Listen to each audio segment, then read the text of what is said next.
আছে বাবা খবরদার ওয়াক টাচ করা মানে মুখ টাচ করা বেহা না হইতে তোমরা অধিকার দেখাছেন বেশি বাড়াবাড়ি করলে একদম বেহা দিম না ঘাড় ধাক্কা দি বার করাই দিম না বাবা আমরা এমনি কইছি তোমরা না শান্ত হও চিন্তা করেন না বাবা তোমার বেটি আমরা খুব সুখে রাখবো তোমার ওই ভাঙ্গা বাড়ি তার ছেঁড়া কেথায় কি করি মোর বেটি সুখ পাবে শুনুম বাবা মন যদি চায় তাহলে একটা চা রান্না করে 10 জন খাওয়া যায়। আর বাবা ভাঙা ঘরের ভেতর দিয়ে যদি চারতারা দেখা যায় সেটা তো ভালো কথা, তাহলে শুয়ে শুয়ে চারতারা গোনা যাবে। এবার অনেক কথা শুনি না।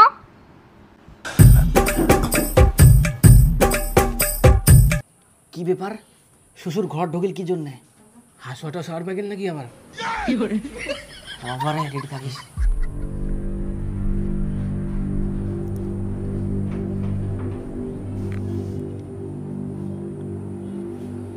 টাকা দিয়ে আমার ভালোবাসা কিনে নিবা যাচ্ছে মনে হয়। বাবা তোমরা কি ভাবিছেন টাকা দিয়ে আমার ভালোবাসা কিনে নিবেন? আমার ভালোবাসা কি এত তুচ্ছ এই সামান্য টাকার জন্য আমরা হার মানি নিব? বাবা তোমার কাছে এটা আশা করিনি। ছি ছি কি করে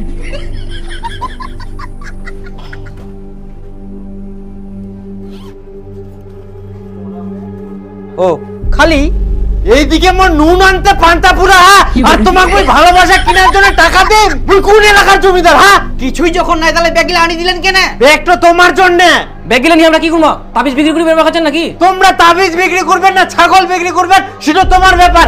1 বছরের মধ্যে এই ব্যাগটা ভর্তি করে টাকা আনিবা হবে, তাহলে মোর বিটির সঙ্গে তোমাক বিয়া দিম আর না হলে মোর বিটি ঘুরি যাবেন।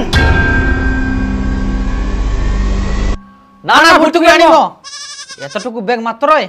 তবে একটা শর্ত। শর্ত? হ্যাঁ এই 1 বছরের মধ্যে কেউ কারো সঙ্গে কথা কওয়া পারবে না আর কেউ কারো সঙ্গে যোগাযোগ রাখিবা না। না না